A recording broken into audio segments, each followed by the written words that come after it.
Written by Paul Yee, illustrated by Harvey Chan. I was born years ago in China in 1875. Mostly it was my mother who had raised me because we were poor and father worked overseas. But when he came home, he gave me a strange gift that would save a child's life. This is what happened. I was 10 years old when father returned. He looked thin and tired and coughed without stop. Right away, mother sent for a doctor, but father called for me. He was sitting in bed with a quilt around his shoulders. I walked slowly to the bed and sat beside him. He put his arm around me and said, "Son, you are young, but I have important things to tell you. Listen closely because I can't repeat myself. When I left you 3 years ago, there was no work to be had here. Some families went hungry. When we heard that a faraway company was hiring workers to build a railway across a place called Canada, we were excited. We heard it was a land barely disturbed by humans, where rivers rushed with great strength, and high mountains protected cougars and bears, with forests as far as the eye could see. I didn't know what a railway was, but still I went. It was the best way to secure a future for you. When we arrived in Canada, the land was just as forbidding as we had heard. I wondered how we could ever clear a path for the railway through the rock and forest. Day after day, we felled trees, cleared tunnels, and leveled the rough ground. We used pickaxes and hammers, drills and spades, and we carried them from one site to another for miles each day. Many workers died in dynamite accidents and rock slides along the way. There was no time to bury them properly because the company was in a hurry, but we felt we had to do something. So we began cutting a nick into an iron spike every time we lost a crew member. It was a spike just like the others that had been pounded into the ground to hold the tracks down, but it was our way of remembering these men, and this particular spike became very special to us. We even hid it in the gear of our strongest man, Old Fong, to keep it safe. Every night around the campfire, we would take out the spike and chant every name represented on it. Chun Ah Ming, Lei Ah Gun, Wang Ah Ju, Zheng Ah Fu, Ho Ah Jin, Guan Ah Bong, Lum Ah Bo, Che Ah Wa, Poon Ah Yi. By now, father had wrapped the quilt around me, and we were singing the names over and over when mother came to check on the noise. She joined in, and then father made me sing all the names back to him. It was like learning a lullaby. Then father continued his story. One day, while crossing a muddy trail next to a river, old Feng slipped in and fell.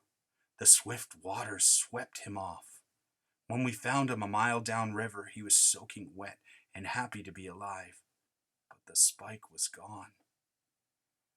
That night, we borrowed a map from the paymaster, copied it onto a piece of cloth, and marked the spot where old Feng had fallen.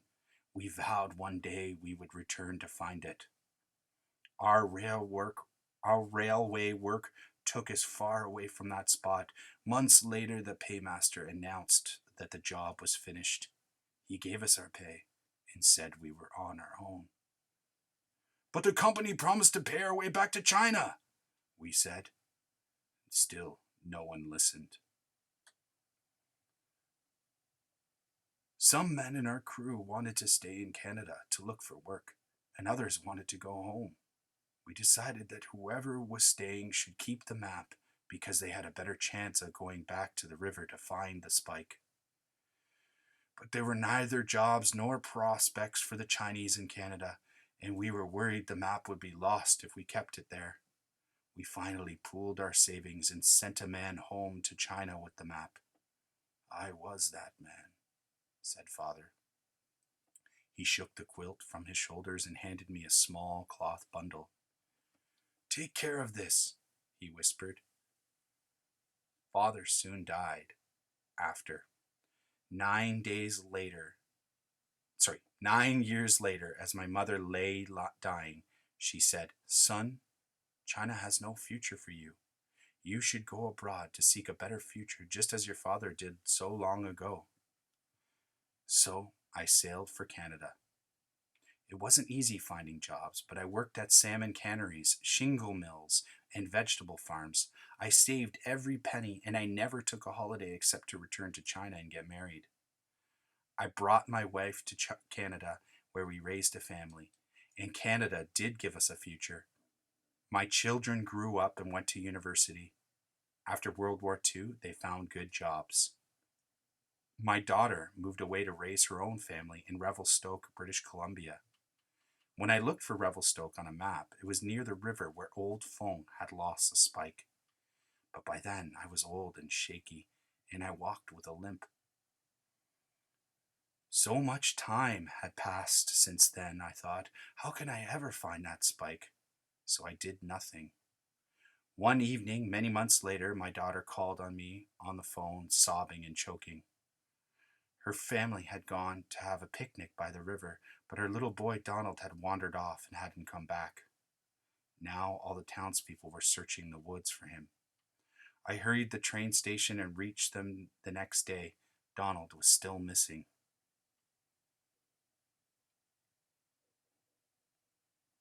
"Dad, you didn't have to come," she said. "There's nothing you can do."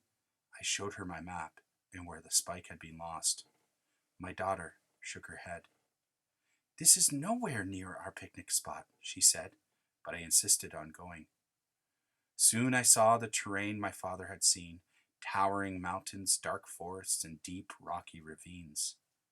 At the river, I shut my eyes and reached far into my memory, and in the strongest voice I could muster, I chanted the names my father had given me long ago. Chun A Ming, Lei A Gun, Wang A Ju, Zhong A Fu, Ho A Jin, Guan A Bong, Lum A Bo, Che A Wa, Pun A Yi. I also shouted, "I didn't forget you. I remember all your names. No one will ever forget you." My daughter looked at me with a puzzled frown. "Dad, what are you doing? We're looking for Donald." But I kept singing out the names. My daughter became worried and tried to pull me out of the sun, but I shook her off and waded into the river. I peered into the water and saw rocks and gravel and small fish, but nothing made of iron. Finally, I could look no farther. Defeated and sad, I headed back to my daughter. Then we heard a small voice calling, "Mommy?" And out of the bushes on the other side of the river stumbled a little boy. We rushed to him, and Donald said, "Mommy, this is a good place to drink from the river. And look what I found." And he held up a battered old spike. Have a look at the historical picture. Let's read the caption. Chinese workers work on Canadian Railroad. Historical note. The government of British Columbia actually tried to ban Chinese immigrants in the late 1800s, but Prime Minister John A. Macdonald made it clear, you must have this labor or you can't have the railway. The last section of Canada's railway through the Rocky Mountains needed thousands of people to build it. The man in charge wanted many of these workers to come from China. He knew they would work for less money than Canadian workers. Nearly 1 out of every 10 Chinese workers died while building the railway. Reasons listed include crushed by a log, killed by a falling rock, drowned, smothered by a cave, death by explosion, and scurvy, lack of fresh fruit and vegetables in the diet. Reflect on strategies. The author's voice matched his purpose to tell an interesting story about Chinese Canadian history. How would you describe the author's voice? You're learning. What did you learn by reading The Lost Spike? What new questions do you have?